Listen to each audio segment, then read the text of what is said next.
राजयोग प्रथम अध्याय अवतरणिका। हमारे समस्त ज्ञान स्वानुभूति पर आधारित है, जिसे हम अनुमानिक ज्ञान कहते हैं, और जिसमें हम सामान्य से सामान्यतर या सामान्य से विशेष तक पहुंचते हैं। उसकी बुनियाद स्वानुभूति यानी एक्सपीरियंस है। जिनको निश्चित ज्ञान कहते हैं, उनकी सत्यता सहज ही लोगों को समझ में आती है, क्योंकि वे प्रत्येक व्यक्ति से कहते हैं, तुम स्वयं यह देख लो कि यह बात सत्य है अथवा नहीं, और तब उस पर विश्वास करो। वैज्ञानिक तुमको किसी भी विषय पर विश्वास कर बैठने को ना कहेंगे। उन्होंने स्वयं कुछ विषयों का प्रत्यक्ष अनुभव किया है और उन पर विचार करके कुछ सिद्धांतों पर पहुंचते हैं। जब वे अपने उन सिद्धांतों पर हमसे विश्वास करने के लिए कहते हैं, तब जनसाधारण की अनुभूति पर उनके सत्य के निर्णय का भार छोड़ देते हैं। प्रत्येक निश्चित विज्ञान की एक सामान्य आधार भूमि है, और उससे जो सिद्धांत उपलब्ध होते हैं, इच्छा करने पर कोई भी उसका सत्य तत्काल समझ ले सकता है। अब प्रश्न यह है कि धर्म की ऐसी सामान्य आधार भूमि कोई है भी या नहीं।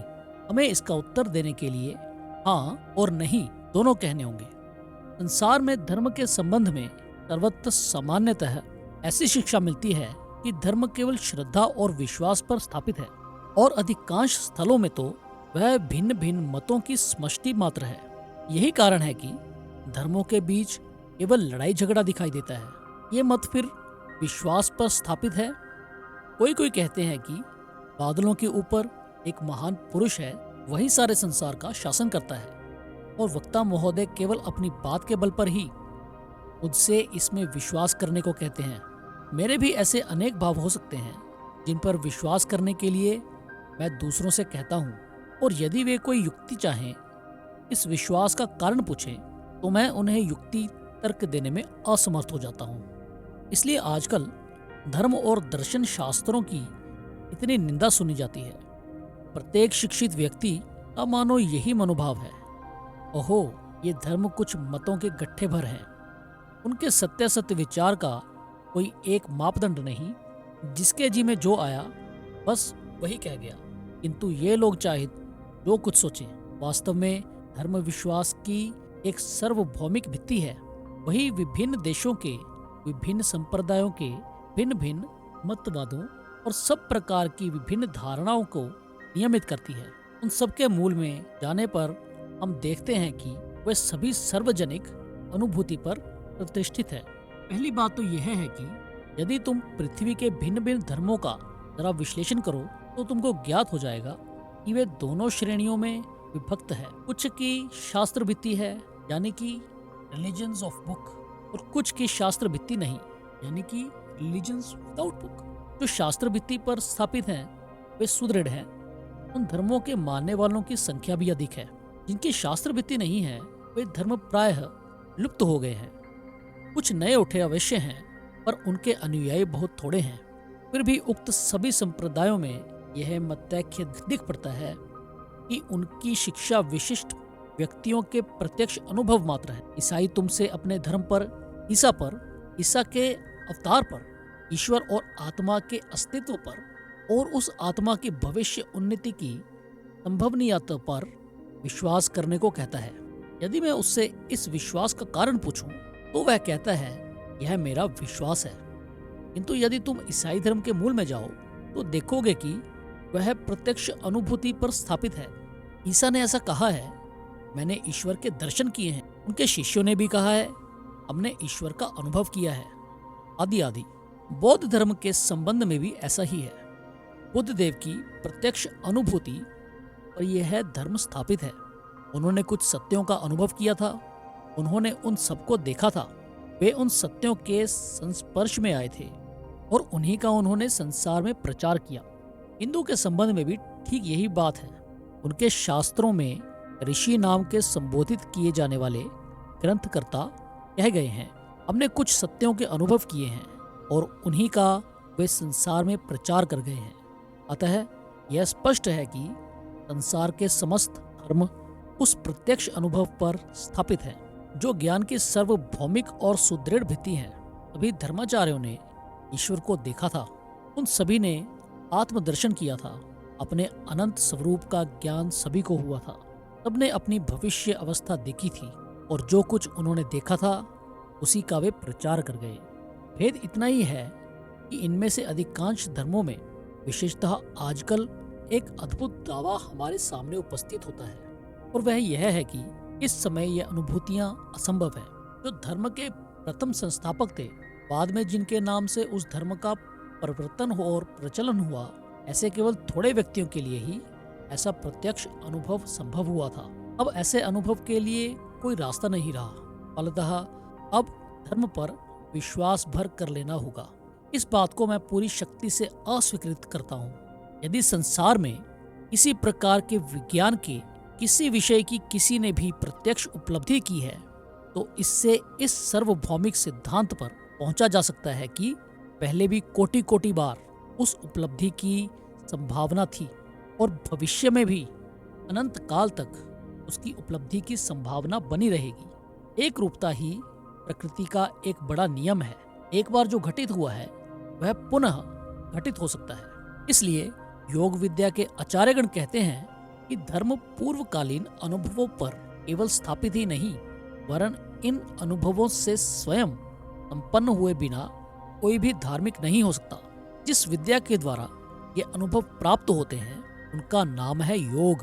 धर्म के सत्यों का जब तक कोई अनुभव नहीं कर लेता, तब तक धर्म की बात करना ही वृथा है। भगवान के नाम पर इतनी लड़ाई, विरोध और झगड़ा क्यों? भगवान के नाम पर जितना खून बहा है उतना और किसी कारण से नहीं। ऐसा क्यों? इसलिए कि कोई भी व्यक्ति मूल तक नहीं गया। सब लोग पूर्वजों के कुछ आचारों का अनुमोदन करके ही संतुष्ट थे। वे चाहते थे कि दूसरे भी वैसा ही करें। जिन्हें आत्मा की अनुभूति या ईश्वर साक्षात्कार ना हुआ हो, उन्हें यह कहने का क्या अधिकार है कि आत्मा या ईश्वर है? यदि ईश्वर हो तो उसका साक्षात्कार करना होगा। यदि आत्मा नामक कोई चीज हो तो उसकी उपलब्धि करनी होगी, अन्यथा विश्वास ना करना ही भला। ढोंगी होने से स्पष्टवादी नास्तिक होना अच्छा है। एक और आजकल के विद्वान कहलाने वाले मनुष्यों के मन का भाव यह है कि धर्म, दर्शन और एक परम पुरुष का अनुसंधान, यह सब निष्फल है। और दूसरी ओर जो अर्थ शिक्षित, उनका मनोभाव ऐसा जान पड़ता है कि धर्म, दर्शन आदि की वास्तव में कोई बुनियाद ही नहीं।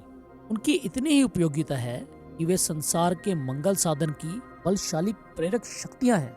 यदि लोगों का ईश्वर की सत्ता में विश्वास रहेगा तो वे सत्य और नीति प्राणाई बनेंगे और इसलिए अच्छे नागरिक होंगे। जिनके ऐसे मनोभाव हैं, इसके लिए उनको दोष नहीं दिया जा सकता, क्योंकि वे धर्म के संबंध में जो शिक्षा पाते हैं वह केवल सार शून्य, अर्थहीन, अत्यंत शब्द समिष्टि पर विश्वास मात्र है। उन लोगों से शब्दों पर विश्वास करने के लिए कहा जाता है। क्या ऐसा कोई कभी कर सकता है? यदि मनुष्य द्वारा यह संभव होता तो मानव प्रकृति पर मेरी तिल मात्र श्रद्धा न रहती। मनुष्य चाहता है सत्य।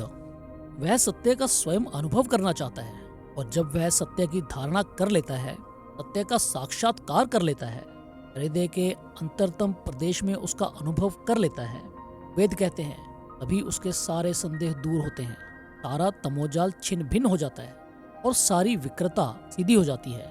हे अमृत के पुत्रों, हे दिव्य धाम निवासियों, सुनो, मैंने ज्ञान अंधकार से आलोक में जाने का रास्ता पा लिया है। जो समस्ततम के पार है, उसको जानने पर ही वहां जाया जा सकता है। मुक्ति और कोई दूसरा उपाय नहीं। इस सत्य को प्राप्त करने के लिए राजयोग विद्या मानव के समक्ष यथार्थ, व्यवहारिक और साधनोपयोगी है। यह वैज्ञानिक प्रणाली रखने का प्रस्ताव करती है। इस सत्य को प्राप्त करने के लिए राजयोग विद्या मानव के समक्ष यथार्थ, व्यवहारिक और साधनोपयोगी वैज्ञानिक प्रणाली रखने का प्रस्ताव करती है। पहले तो प्रत्येक विद्या के अनुसंधान और साधन की प्रणाली पृथक पृथक है। यदि तुम खगोल शास्त्रज्ञ होने की इच्छा करो और बैठे बैठे केवल खगोल शास्त्र कहकर चिल्लाते रहो, तो तुम कभी खगोल शास्त्र के अधिकारी ना हो सकोगे। रसायन शास्त्र के संबंध में भी ऐसा ही है। उसमें भी एक निर्दिष्ट प्रणाली का अनुसरण करना होगा। प्रयोगशाला में जाकर विभिन्न द्रव्यादि लेने होंगे, उनको एकत्र करना होगा, उनके उचित अनुपात में मिलाना होगा, फिर उनको लेकर उनकी परीक्षा करनी होगी। तब कहीं तुम रसायनविद हो सकोगे। यदि तुम खगोल शास्त्र होना चाहते हो तो तुम्हें वेधशाला में जाकर दूरबीन की सहायता से ताराओं और ग्रहों का पर्यवेक्षण करके उनके विषय में आलोचना करनी होगी, तभी तुम खगोल शास्त्रज्ञ हो सकोगे। प्रत्येक विद्या की अपनी एक निर्दिष्ट प्रणाली होती है। मैं तुम्हें सैकड़ों उपदेश दे सकता हूँ, परंतु तुम यदि साधना ना करो तो तुम कभी धार्मिक ना हो सकोगे। सभी युगों में, सभी देशों में निष्काम, शुद्ध स्वभाव साधु महापुरुष इसी सत्य का प्रचार कर गए हैं। संसार का हित छोड़कर अन्य कोई कामना उनमें नहीं थी। उन सभी लोगों ने कहा है कि इंद्रियां हमें जहाँ तक सत्य का अनुभव करा सकती हैं, हमने उससे उच्चतर सत्य प्राप्त कर लिया है और वे उसकी परीक्षा के लिए तुम्हें बुलाते हैं। वे कहते हैं तुम एक निर्दिष्ट साधन प्रणाली लेकर सरल भाव से साधना करते रहो, और यदि यह उच्चतर सत्य प्राप्त ना हो तो फिर भले ही कह सकते हो कि इस उच्चतर सत्य के संबंध की बातें केवल कपोलकल्पित हैं। पर हाँ, इससे पहले इन उक्तियों की सत्यता को बिल्कुल अस्वीकृत कर देना किसी तरह युक्तिपूर्ण नहीं है। अतएव निर्दिष्ट साधन प्रणाली लेकर श्रद्धा पूर्वक साधना करना हमारे लिए आवश्यक है, और तब प्रकाश अवश्य आएगा।